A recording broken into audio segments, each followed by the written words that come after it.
audience would like to ask you a couple of questions and hear what you have to say about the artist that you are. Okay, can you tell me about yourself? How did you get started? And how have you evolved as an artist? And was there any significant influence in your creative development? Sure. So I grew up in San Francisco, California. When I went to university, I went to Rochester Institute of Technology. And I originally went to study industrial design because my teenage self thought that I was going to design cars. That's what I thought I was going to be doing. Industrial design is an art major, so my foundation classes included drawing, and I discovered a love of drawing, a love of making pictures. And then in my second year, I explored even deeper, and I met a man named Judd Williams. He was my first real deep influence as an artist. He was a man of just filled with wisdom and joy and a love of art, and he was the first person who showed me that a person could become free and like live and like think and feel at a high level, with like I said, like with freedom and joy and exquisiteness. So he's my major influence, and throughout my undergraduate years, such an influence that I moved to New York immediately after I got out of school. And I lived in New York for about 17 years and I took a couple years out to go to grad school in Boston, Mass College of Art.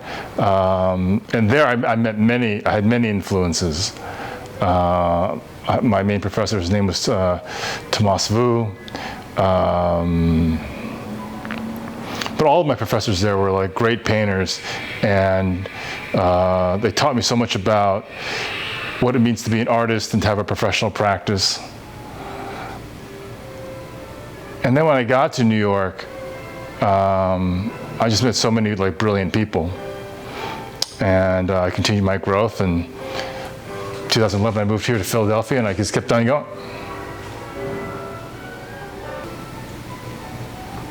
The biggest catalyst in my work,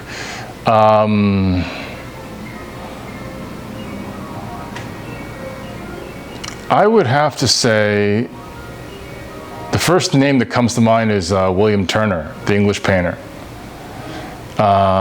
He's a painter of space. And not only is he a painter of space, but he's a painter of space in physicality. Like you can see the brush strokes, you can see the physicality of the paint. And clearly he was looking at the sort of the mystical aspect of things. Like he saw air and light and the landscape as having like greater like meaning. Okay, so yeah, William Turner is the first, and then I would later discover many other artists who would influence me, and there have been many. So, well, there is the influence of artists who I admire, artists who are doing what I always wanted to be doing. And besides that, there's really, it's just something that I've had with me my whole life, like a feeling. Something that I've been like searching for. It's like a hunger, like a hole, right, that I've been trying to fill for my whole life. So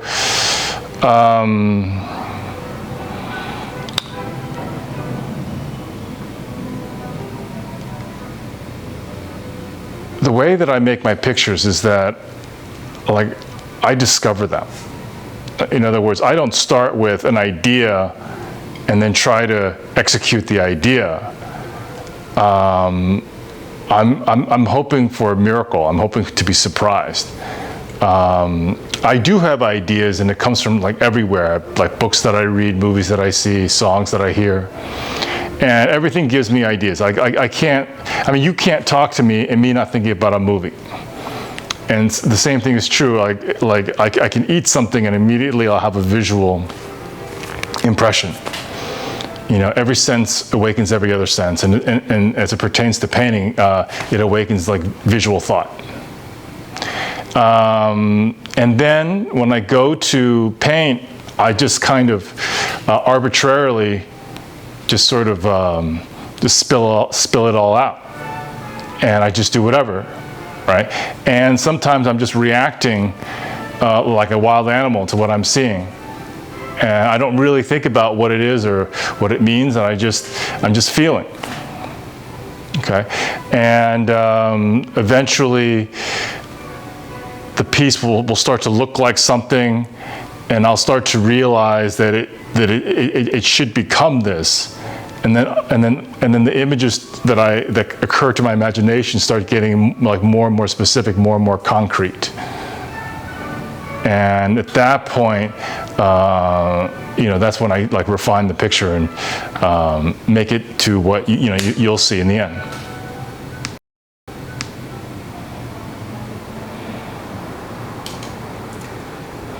Okay, thank you. I'm looking around at this your exhibit here, and I am totally fascinated with your work. Especially this one right here. Yeah. Let me see if we could get a look at it. Yeah. Can you tell us a little bit about it? Sure. So it is a landscape, right? So there's like some ground at the bottom here, and the thing in the sort of the lower left-hand corner, to me, it looks like water, and I painted it to look like water, but not in a very representational way, but kind of indicating water. Okay, and that kind of water, it has a feeling because it's painted with like black and green, so it's meant to have a specific feeling to it. This piece, it has a lot of like. Again, you know, like it's not made to look like a traditional landscape. Like for example, like this is all a sky, right? And like these are kind of like clouds, these two horizontal bands here, okay? So I'm not trying to represent a cloud, but clearly once you start seeing it as a landscape, all of a sudden, you can't help but think of this and this shape as a cloud. And you can't help but think of whatever's on this side as being the side where like the sun is shining. And here, there may be like, it's kind of away from the light, okay? Which is something that I started to see, allowed to have happen, and then I kind of amplified it, and then I kind of talked to it. So I say, well, what if you were, if this square, like let's say it used to be green, I say, well, what if you were red? And I'll paint it red and see how that makes me feel. And of course, I'm aware pictorially what's happening. I'm aware of how the light marches across the surface and how that creates the illusion of light without actually deliberately painting an actual sky. And in a way, I'm trying to push you to see a sky or to see a landscape, but to paint it in a way that is far from a traditional sky as I possibly can, and still make it look and feel like a sky. And again, why do you do that? Why do I do that? It's for to create an expressive effect, to create a sense of surprise. You know, in the end, like it should make you feel alive. Well, I'm trying to make me feel alive. Yeah. Okay. Thanks for the explanation. It's my pleasure. Yeah, because I really enjoy that piece. All right, Albert. What do you see as? What do you see in the future as for your long-term goals, or Yeah, what's on the horizon? What do you see as Sure. your long-term goals? Sure. The progress of my art just keeps marching forward, right? So I'm continuing to develop these spaces, and I honestly hope to be surprised every time I do anything. I mean, that would be the ultimate goal is to keep feeling, just like, as I mentioned a moment ago, to keep feeling alive and to feel genuine, authentic emotion, to feel my emotion. And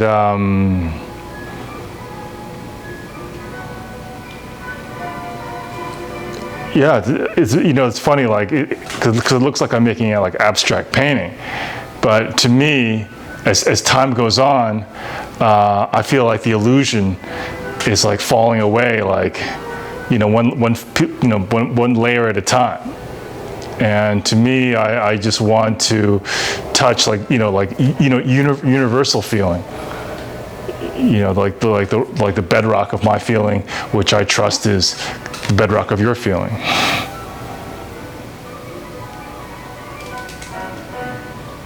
All right, Albert, thanks a lot for your time.